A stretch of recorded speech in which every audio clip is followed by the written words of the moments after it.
Good morning. Mr. Arceneaux, would you introduce yourself? Tell us your name and your DOC number, please. My name is Christopher Arceneaux. My DOC number is 480442. And counsel, would you introduce yourself, please? Good morning. My name is Bernita Softly. Representing Mr. Arceneaux. Yes, ma'am. All right, and I see you have a room full of folks there with you at the penitentiary. I'll just go down the list if I can read them.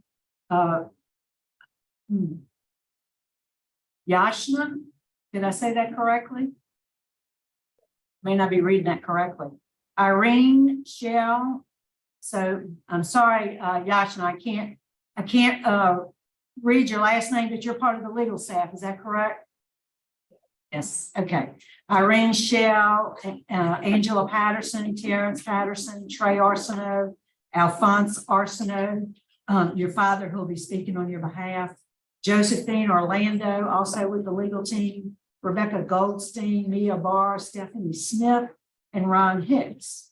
Here with us in Baton Rouge, we have, let's see, Carrie Myers on Zoom, Eliza Cummings, Vanessa Anderson, Tabitha Jefferson, Vale Connor Young, Amy Gray, Melvin Young, Sybil Richardson, and Robert Richardson. Also,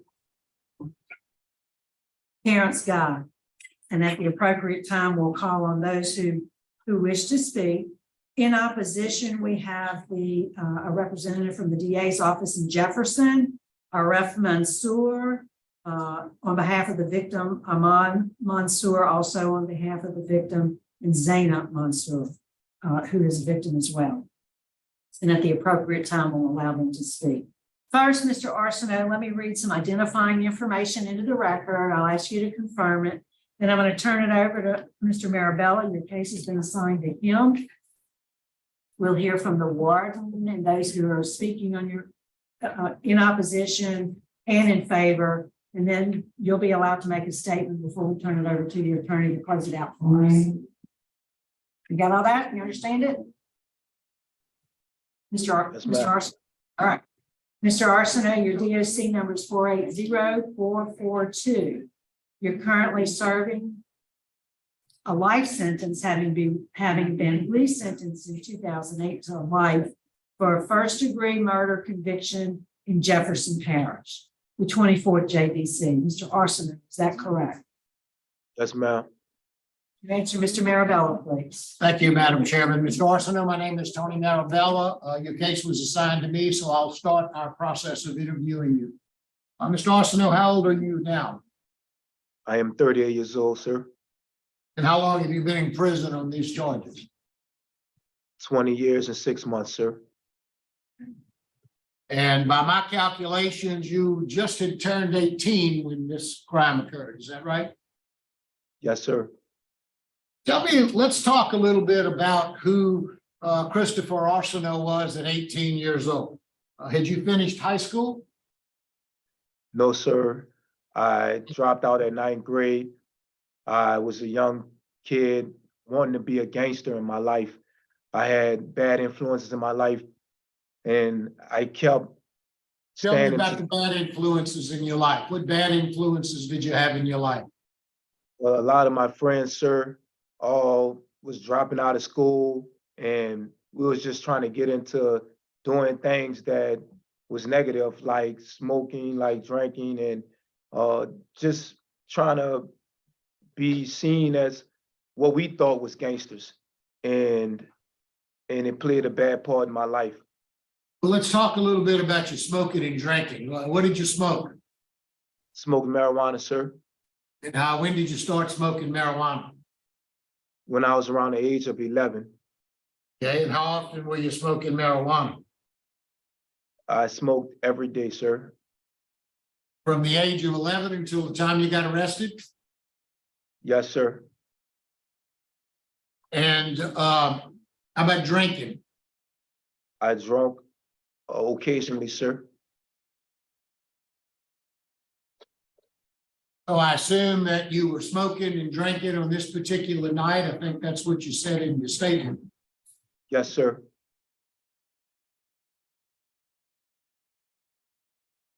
Did you use anything besides marijuana? You ever tried cocaine or heroin or meth or anything like that? No, sir. You considered yourself to be, or do you now, as you sit here today, consider yourself to be a drug addict? Yes, sir. I do believe that I'm a drug addict. And Okay. right now, Let's talk a little bit about what happened on November the 27th of 2002, when you committed this armed robbery and murder. So tell me what happened. Tell me what you were doing that day. Tell me how you got involved in this and how you ended up killing the victim in this case. on October 27, 2002, I went by Richard Lavallette's house where there we smoked and I had something to drink, maybe a cup of liquor of E&J. And me and Richard had set out and went to walking throughout the neighborhood. And as we was walking, Richard had come up with the idea to rob someone so we could get some money. And I had agreed with him because I needed some money because I had just quit my job. So as me and Rich was walking, we said that we was going to rob the first person that we seen. So Richard had a gun on him. And I then told him to give me the gun. And You as told we him walk- to give the gun. Why? because I told him to give me the gun because I thought whoever I robbed, I could make them scare me to give me whatever I wanted. And as we were walking, I saw Miss Zana Mansour and Miss Dina Mansour in the driveway. And I approached them with the gun raised. And I grabbed Zana Mansour by the shoulder and turned around and told her to give me everything that she had. And that's when Miss Dina Mansour tried to protect her daughter. She screamed. And I shot her. And I ran away from the scene, the crime with Richard. I went back to my house, sir. Well, I gave Richard back the gun. That I told Richard to call his brother and sister. And when we called them, we told them to come pick us up. And when they came pick us up, they asked us what was going on, and we lied to them. We told them that we didn't know. They asked us what was going on because they seen so many cops in the neighborhood. I told them to bring me by my friend's house where I would be staying.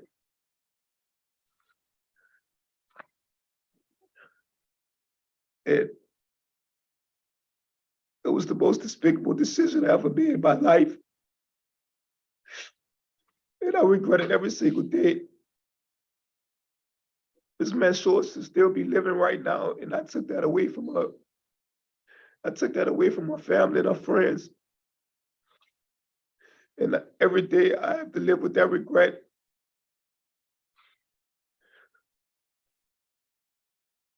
How is it, Mr. Arceneaux, that you came to get arrested? Did you turn yourself in? Or how did they find you? Yes, sir. I turned myself in. My mother gave me a call and told me that the police was looking for me, and she asked me if I had anything to do with the murder. And I told her yes. And she said, well, Chris, what you want to do? And I told her that I wanted to turn myself in. So she brought me, her and my pastor of her church and a deacon, and they brought me to the Jefferson Parish Detectives Bureau. Wasn't that after Mr. Lavalette had already identified you as the shooter? I'm not certain sure. I don't remember if that was the case, I remember my mother telling me that the police had came in, investigated her for having a gun in her backyard. And you were tried by a jury, is that correct, and found guilty, Yes, sir. sentenced to death? Yes, sir. Obviously, a unanimous jury that convicted you of first-degree murder in the death penalty. Yes, sir. Later on, you were resentenced to life. Yes, sir. So tell me a little bit about what you've accomplished while you've been in prison. What programs have you taken that you think have benefited you? I've taken substance abuse, which helped me learn how to stay sober and stay focused on my goals in life. What Because substance abuse programs have you taken? I didn't see a lot of substance abuse programs. So I saw that you took living in balance, I believe, but what else have you taken? I took living in balance, phase 1 and phase 2, sir. And I was also in New Destiny group therapy, sir, where they talk about substance abuse as well.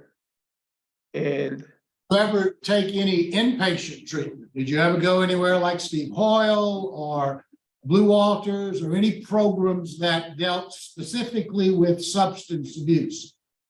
no, sir, I did not. All the programs I've taken was up here, and I've learned that when I have an issue, that I have to redirect that problem. And once I redirect the problem, also seek counseling and seek help and So seek you support got from the friends got a around me. lot of you took some educational courses about substance abuse, but you haven't taken any actual treatment programs regarding substance abuse. No, sir, I have not. Are you familiar with the 12 steps? No, sir, I do not. There was in sober in AA New Hope. They told us about the 12 steps, but they never really went off into it, sir. Okay. But you've had enough education while you've been in prison to realize that you're a drug addict. Yes, sir. And if I was granted clemency today, I would leave here and I would seek treatment. I would seek help as much as possible, sir. Did you ultimately get your GED or high school diploma? Yes, sir. When did you get that? I received my GED in 2009, and I went on to going into trade school where I got a certificate in graphic communications as well as horticulture. Then I went on to get my degree in Bible college, a bachelor's degree in Christian ministry. Tell me a little bit about your disciplinary record. You've only had 5 write-ups, and that's good. Your last one was in 2012, but you've had 3 contraband write-ups. What was the contraband for? All of them had something to do with marijuana. So the first contraband charge was a dirty urine, and that was because of THC. And the other 2 contraband charges were both marijuana found in my possession.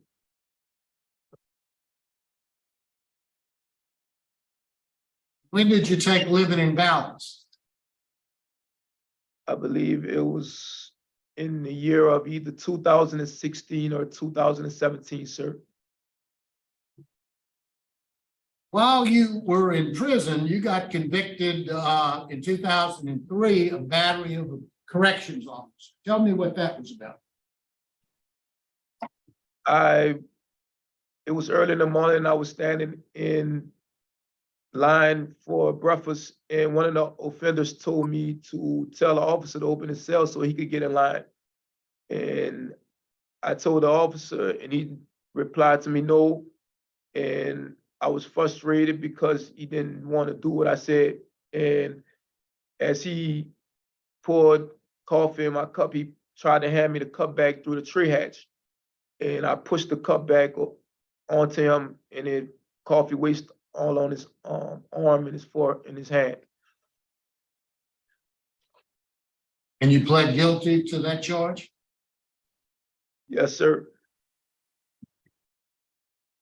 So how have you changed from the person who wanted to be a gangster to the person that's sitting before me today? Yes, sir. I've been through a lot of ups and downs, and it came to a point where I felt like I just needed to stop procrastinating with my life and become somebody better. I took Miss Mansell's life, and I don't take that lightly, sir. I know I done something wrong, and I had to learn how to live with that regret. So I took accountability for my actions, and I regretted everything I love, everything that happened, and I had know that I have to live with that regret. So by me understanding that I had to live with that regret, sir, I started working on bettering myself, and I started working on bettering myself and showing the way that I better myself through the way that I live, because I know that's the only way that I can make amends for what I've done. And that's my sole goal and purpose in life now, is to make amends for the wrong that I have committed towards Miss Mansour and towards her daughter and to the community that I once destroyed, sir. So I got myself into multiple programs, and I prepared myself to become a better individual so I could help others and to help change their lives. So tragedies like this wouldn't happen again, sir. You've taken, I see amongst some of the courses that you've taken is victim awareness and victim accountability. Tell me what you've learned, what your crime has done to the family of the victim, to the young girl who was there, 12-year-old girl. Can you imagine what she went through to see her mother killed in front of her? Tell me what, if anything, you thought about the victims in this case. I learned that the main thing to me about victim awareness was understanding that there was primary victims, secondary victims, and tertiary victims. And when I took Miss Mansour's life in front of her daughter, I know it left a scar on Zayna Mansour's mind for the rest of her life. And I know that it has been a tragedy for her, for her husband, for Ms. Mansour's husband, and for the rest of their kids that live without their mother. And I understand not only just for them, but for her friends and for her community, for the community that was around there. Everyone was wondering what happened, what was going on, and how could this happen in that community, because the community was so good. It was a nice community. And all the people that had to get involved, such as the police officers and the news reporters and everybody, I affected everyone in a tragic way. And now I understand that, sir, and I realize that everything that I do affects someone else. Mr. Arceneaux,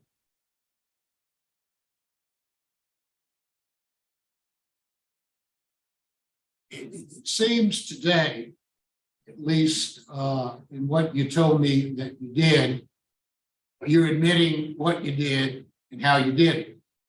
Up until today, it always appeared that sort of Mr. Lavallee was the one that gave you the gun and did all this. And you tried to make it sound like maybe it was even an accident that you shot the victim in this. Today, you're saying something different, and I appreciate that. And I'm glad that you did that. Why has that changed? When When have you come to the realization that you, in fact, are a murderer? Sir, when I admitted that Richard had the idea, when I agreed to rob the first person I seen with Richard, I became just as responsible for everything that happened. Even the idea. I understand the law of principles. I understand all of that. But up until today, I don't think you ever accepted responsibility out loud that you shot this lady and killed her. You made it sound like it was kind of an accident, not an accident. You're guilty of armed robbery. You killed a lady, so you're guilty of murder. But you intended to fire that gun and you shot her and you killed her. Today you said that, I believe, for the first time. Is that right? Yes, sir.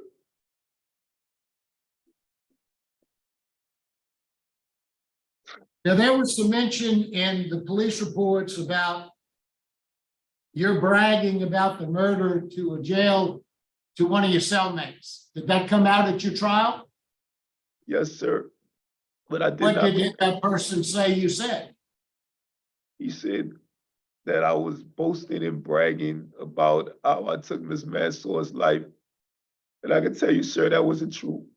I never boasted and bragged about taking the life of Miss Mansour at all. That would kind of fit into the gangster mode, though, wouldn't it? That you were in when you were 18 years old? As I know I made a horrible decision. I made a despicable decision, but I never boasted and bragged about the murder, sir. Thank you. That's all. Warden Ambo, is there anything you can add? Yes, Christopher Arceneaux is a minimum, B offender. He's a trustee here. He works as a groundkeeper. He also is a sign language interpreter. He completed a training in 2018, and he's a registered tutor for us. His disciplinary history, besides the 5 reports that he talked about with, Mr. Marabella, are the only reports he had, with the last one being in 2012, and his tiger is low. All right, thank you. We'll hear from the support. Could we hear from the parole project, please? Yes, good morning, Kerry Myers, Louisiana Parole Project. We're here to support Mr. Arceneaux should this board grant him clemency today. We're here to give him the transitional support, the mentorship that he'll need returning into society. He was 18, just turned 18 at the time of this crime. I know legally that doesn't qualify under the Miller standard, but we know what the brain science says. Just turning 18. This is a case, I think that where prison saved his life. He took a life. As you can see, the remorse that he has is genuine. But had he been continued on that same path that he was on, had he continued with that same mindset, this is where it worked. This is a case where interrupting that path, that behavior, actually worked. He's turned his life around completely, recognizing through his work in programming, through education, through giving back to his community, what life is really about. And we're here we believe he has the upside here. The trajectory is only up, that he has a lot to contribute to society. He's taken from society, but he's also given during the 20 years he's been incarcerated. And he's going to continue to give. What you see here is a sincere man who understands what he's taken and understands that he needs to give. He has a lot more to give. And we would ask, we support him. We would ask this board to consider this in their decision today. Thank you. Hear from Mr. Arceneaux's father, Mr. Alphonse Arceneaux. Yes. You gotta stand up, just stay right here. They can see you. No, okay. You can sit down, they can see you. Yeah, you stand up, they can't see your face. Good. Oh. Yeah, just- There you go. Sir? You can talk. Oh. I understand what my son has done, and I'm supporting him because I know he's a better child now since this happened. And you know, I regret that it did happen, but I can help him along the way to go with the farther ahead. You know, he's gonna live with me. And I'm already trying to get him a vehicle where he can have to go to his job and whatever. And I would like to see him profit more. And I would like, I like his ministry, go into the ministry truly when he get back home.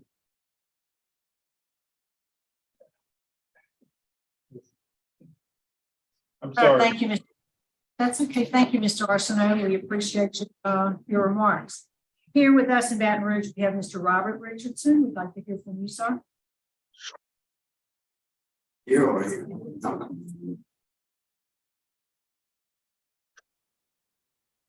How's everybody doing today? My name is Robert Richardson. I'm here on behalf of Mr. Arceneaux, representing the Family Ministries.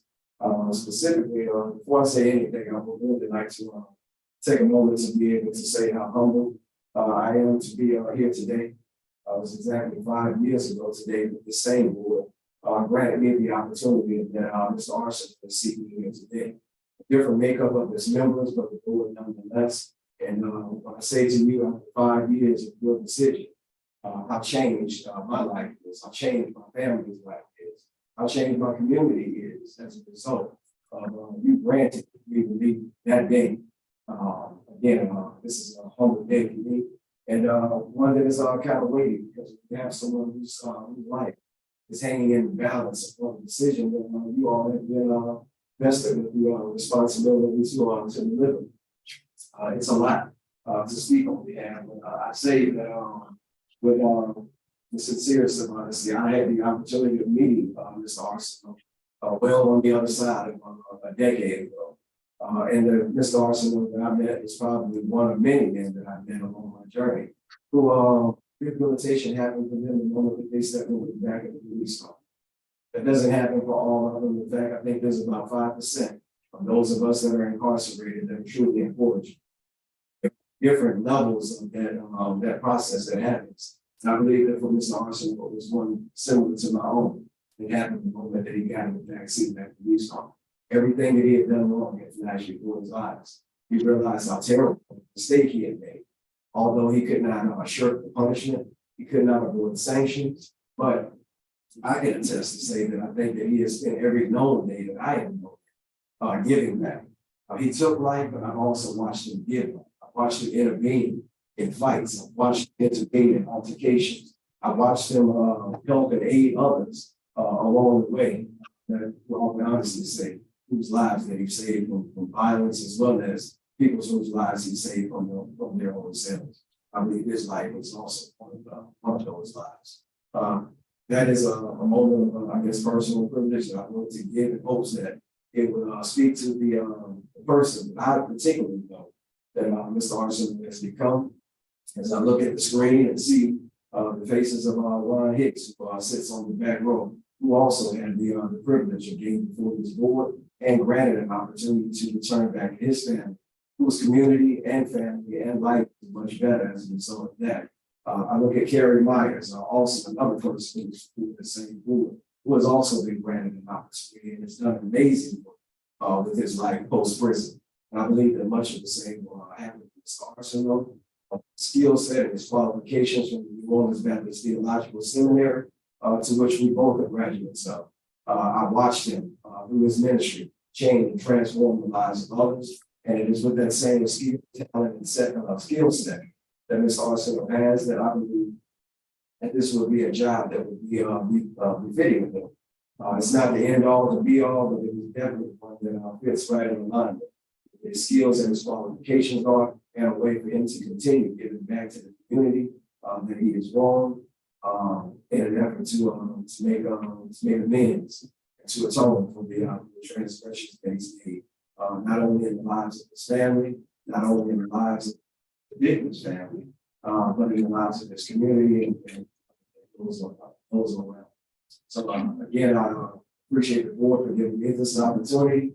Like I said, it comes with a lot of weight because anytime you trust on behalf of someone, it's heavy load. So again, thank you so much for this opportunity, and I hope that you will give Chris the utmost consideration in his role in transformation. Yes, sir. Thank you. All right, and that completes the speakers for the, who are in favor. We'll hear from the opposition now. Could we hear from, Mr. Aref Mansour? I'm sorry if I mispronounced your name. That's fine. Good morning, respected board. My name is Aref Mansour, husband of late Dina Mansour. Dina, God have mercy on her soul, was a daughter, sister, wife, mother.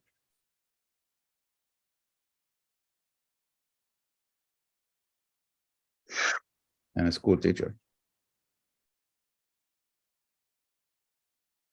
Before her life was taken abruptly.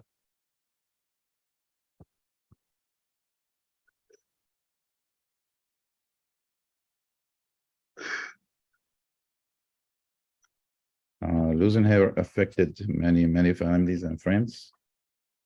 Still affecting us. She was the oldest child for her parents. That really depended on her and their daily life. And all the aspects of life, actually. As a father and husband. Was my first love.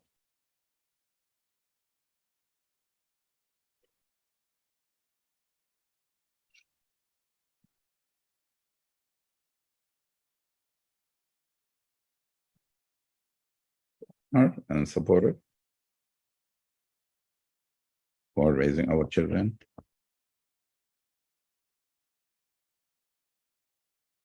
We would have avoided all these many years of sadness, hardship, bad occasions. It's not easy to lose a wife or a mother when the children were still, we had the twins, they were still 6 years old. And the daughter that he approached that was outside the car and demanded or pushed her, whatever he did, that ran to the car, and he wasn't truthful about the story. The mother, which his daughter said, asked him to take the purse, and her husband is inside the house and run. He cursed her, shot her, and left. That's really what happened. Can you imagine, guys, like to lose your best friend, your caretaker, the one who can love you the most, and know you'll never get it back?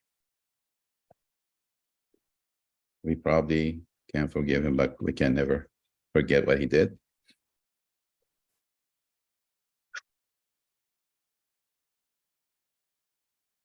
We never forget. I never forget the incident for a single day. I always get reminded by it. 20 years ago, we were told that Mr. Arceneaux was raised a good childhood. He was going to church. That's what we were told. And the story now is different. I wonder if he leaves jail or in prison, was it better raised than his childhood? Would he be a better person outside than when he was raised by his mom or dad? Would all of us feel safer if he's outside prison? Can you, board, that actually guarantee this, that by him leaving prison, and we know it's outside, it's not really a simple life for everybody. Would he get in trouble, or would he act upon it? Is it safer for him to be in prison or outside prison?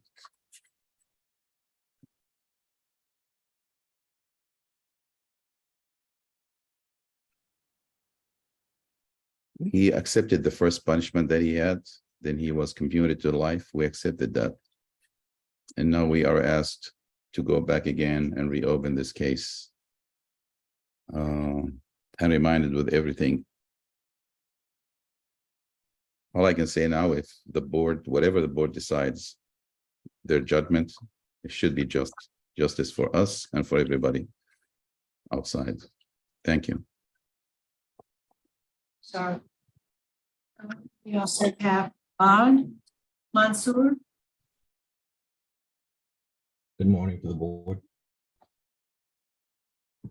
I'm one of the twins. I lost my mother when I was 5 or 6. I can't remember. I was so young. He robbed me of the chance to have memories of my mother. We just laid to rest my grandfather, her father, on Thursday. He passed on Wednesday this week. He told me that my mom was his best friend and that there was nobody like her. My family is the only reminders I have of my mother. I was so young that I have little memory. I remember clearly the night that she was killed was the last memory I have of my mother.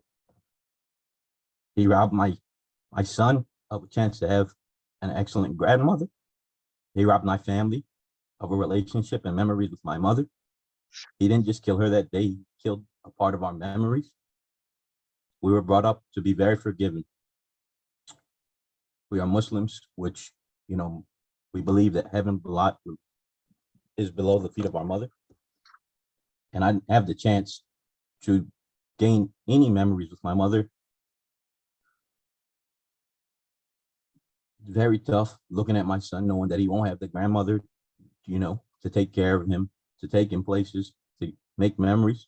Some of my best memories are with my grandmother, who wouldn't leave the house for approximately 15 years after my mother died. She wouldn't go to any events. She still mourns.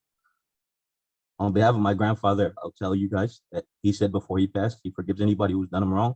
Mr. Arceneaux, you probably did him the worst penalty that he faced during his life. You took away his best friend. You took away my family's best friend. You took away my childhood. My father did as best as he could to make us grow up happy. But I have the constant reminder that I don't have my mother and there's nobody that can take her place. I beg the board, when they consider this pardon, that he did injustice to my family. I hope that you guys would do justice to us. Thank you. Thank you. And Zaina Mansour.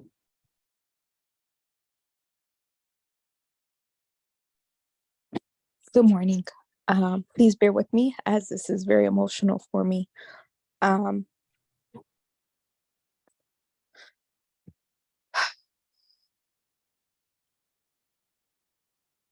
This has been one of the hardest experiences. And every moment, I think it would get easier, and it hasn't, through getting married, not having my mom there, having kids and not having my mom there. Every beautiful, hard moment, I wasn't able to have my mother there. And I do believe that people can make mistakes and change. I do believe in that. We're born Muslim. And like my brother said, my father instilled in us forgiving people. And I forgive. But I can't forget my eldest daughter. She asked me, "Where's my grandmother, Dina?" And I don't know how to explain to her.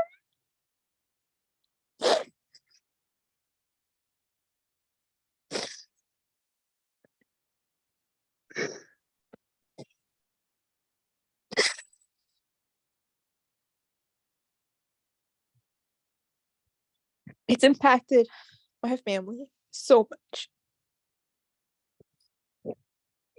Growing up being 12 and seeing my twin siblings say, "Where's our mom? When is she gonna come back?"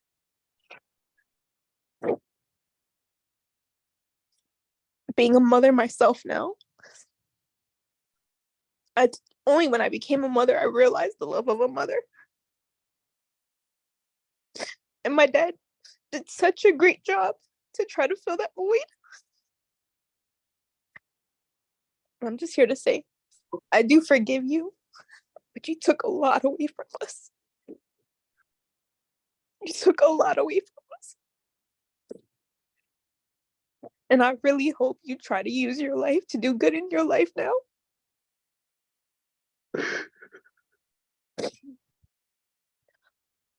I believe whatever decision you guys make today is going to be the best for society, and you're going to do right. What you believe is just. Thank you. I have no more to say. Yes, ma'am. Thank you. All right, Mr. Meyer with the DA's office. We can hear from you, Yes, sir. ma'am. Thank you. Randy Meyer, Assistant DA Jefferson Parish. And we're strongly opposed to his request for a commutation of the sentence in a horrible, senseless crime. That the facts still don't completely match up, because as his daughter had testified and stated that her mother was handing over her purse when she was shot by Mr. Arceneaux. Based on the victim opposition, our opposition, we feel he needs to serve significantly more time before he is potentially released. We remain opposed to his request. Yes, sir. Thank you. All right, Mr. Arceneaux, before we turn it over to your attorney, is there a statement you'd like to make? Yes, ma'am.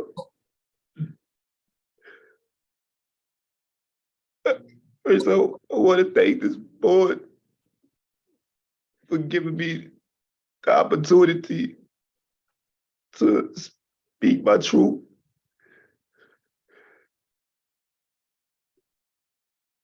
A lot of guys don't get a chance to come before you, so I truly appreciate it. I don't want nobody to feel like I'm just trying to get out of prison. I don't want nobody to feel like I just want to forget this man's life. This man's life should always be remembered. And I have to live with that regret every single day of my life. So I'm gonna live with that regret. And I'm gonna turn it into something positive. I'm so sorry to the Mansour family for what I've done to them. They didn't deserve that.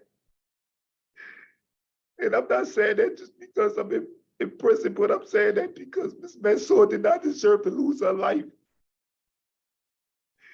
And I regret every moment of it. So every moment of my life, I'm gonna make every moment better than the one before it. Because I owe him that. I owe Ms. Mansour that. I owe Zayda Mansour that, her kids, Mr. Arif Mansour. I owe her friends, I owe the community, I owe my family. And if you was to grant me clemency, I promise you that I will leave out here and I will make better decisions in my life, and I will give back to the community, and I will contribute to society as much as I can, everything in my power to do what's needed to be done. I will be a productive member of society. I will give back, and I will live doing the right things in my life from here, from every day. I made that promise to myself years ago, and I'm gonna keep going. No matter what happens here in this board, I'm gonna keep going. I'm gonna keep striving to be a better person every single day. I'm not gonna let nobody stop me from doing that. I'm sorry to the Mansour family for what I've done to them. Mr. Arceneaux, wrap it up for us so we can hear from Ms. Softly. I thank this board for giving me this chance, this opportunity. If you used to grab me a second ahead. chance, I promise Yes, it won't regret it. Ms. Oxley? Good morning, members of the board. Mr. Arceneaux has shown that he's not the immature, selfless, impulsive boy that committed this crime just 17 days after his 18th birthday. Instead, the Mr. Arceneaux that sits before you today is a selfless, motivated, hardworking, rehabilitated 38-year-old man.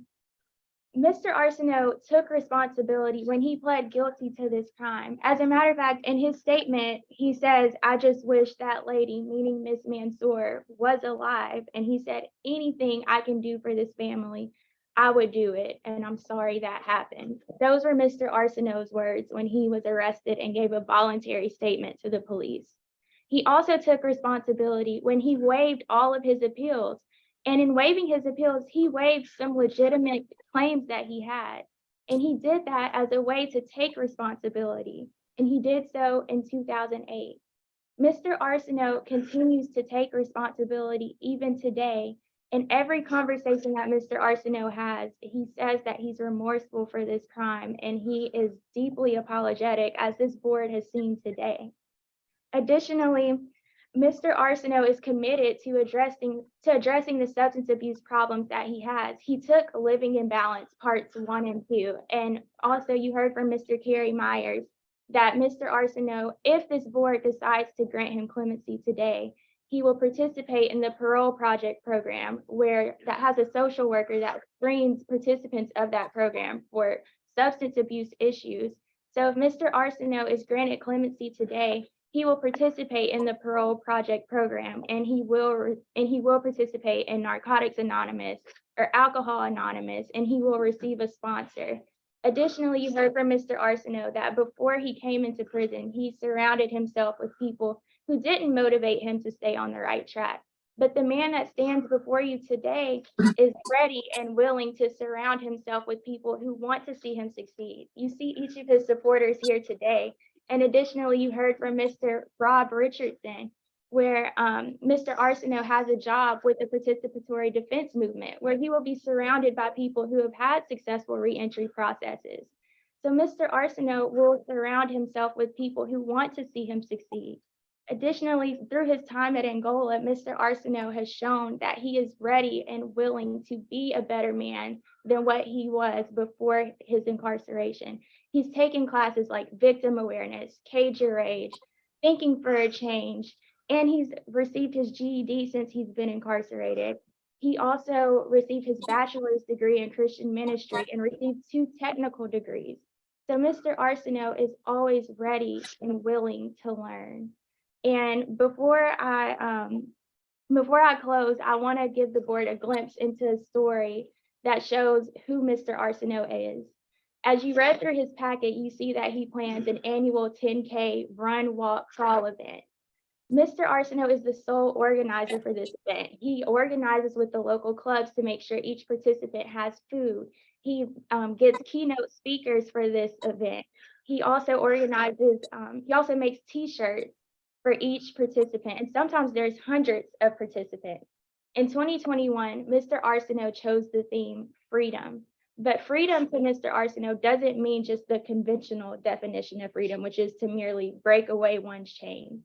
Instead, he gets his definition of freedom from Nelson Mandela, which says that you should live your life in a way that respects and enhances the lives of others. And there's no better quote than that describes Mr. Arceneaux's time here at Angola. So if this board were to commute his sentence today, Mr. Arceneaux will live out that definition of freedom, as he has done throughout his incarceration here. So we just respectfully ask that this board commute his sentence to a term of years with immediate parole eligibility. Thank you. Okay, thank you, ma'am. I believe you're prepared to vote. Mr. Marabella. Thank you, Madam Chairman. First off, I would like to thank all of the participants here on both sides. The courage that it took for the Mansours to be here today and to speak and to tell us what experience took a lot of courage. Their pain is very obvious and their grief is very clear. I can't imagine what a young Zaina Mansour must have gone through to see her mother murdered right in front of her. Facts of this case are horrible. Facts of most cases that come before us are horrible. So that is a factor certainly that we take into account. In looking at Mr. Arceneaux has accomplished in his interview today, I'm glad to hear him taking responsibility. I think he has taken full responsibility today. He's shown what appears to me, at least, to be sincere remorse for what he's done. He's an admitted drug addict. I think that he's taken a lot of positive steps while he's been in prison. He's been, for the most part, a good inmate. He's given back to the community there. He continued to use drugs even while he was in prison. He's 38 years old. He's a very young man. He was sentenced to death by a unanimous jury and then ultimately given a life sentence. So he has been given many breaks already in this case. For me, I think, in spite of the fact that he was just turned 18 years old, 20 years is not sufficient, in my opinion, for the recommendation from me to the governor for clemency. My vote today would be to deny, but encourage you, Mr. Arceneaux, continue to do the work that you're doing. You're doing good work while you've been in prison. You will get out eventually, but for me, today is not that day. My vote is to deny. Mr. Freeman? Okay, Mr. Arceneaux, you have done perfect in prison. You're doing a very good job in prison. But the thing that hangs me up is the same thing as Judge Marabella. 20 years for killing someone is not, to me, it's not enough. But if you keep doing what you're doing, you're gonna get out. Because you're doing all the right things, and I encourage you to keep this up. But my vote today is to deny. Mrs. Jackson? Mr. Arceneaux, I agree with both my colleagues. One of the things that you said was that you're going to spend the rest of your life doing good because you owe it to the connoisseurs, and you owe them a lot. You owe them a lot. But one of the things that you owe them is to understand how painful it would be for them for you to be released only 20 plus years. How painful that would be for them. I think your day will come, but it's not today. So because of the opposition from the victim's family and from the DA and the efficient amount of time served, my vote today is to deny, but encourage you to continue to pay that debt that you owe to this family. George? Thank you, Madam Chairman. And Mr. Arceneaux, let me first acknowledge all the participants. It took a lot of courage for the Mansour family to come and speak their piece to them. They have forgiven you, but they hadn't forgotten. They're still emotionally, physically, and mentally affected by the crime that you committed. And it would be painful, that family, if you would get a positive recommendation today. You committed murder in the commission of committing another felony. You robbed someone and she was given her belongings to you. She was handing over the purse. and you used profane language, and you shot her in front of her daughter. 20 years is not sufficient retribution for the act that you committed. You have opposition to law enforcement.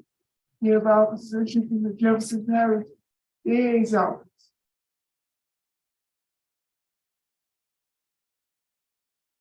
My vote is to deny your request in hopes that continue doing what you're doing now, and your day will come.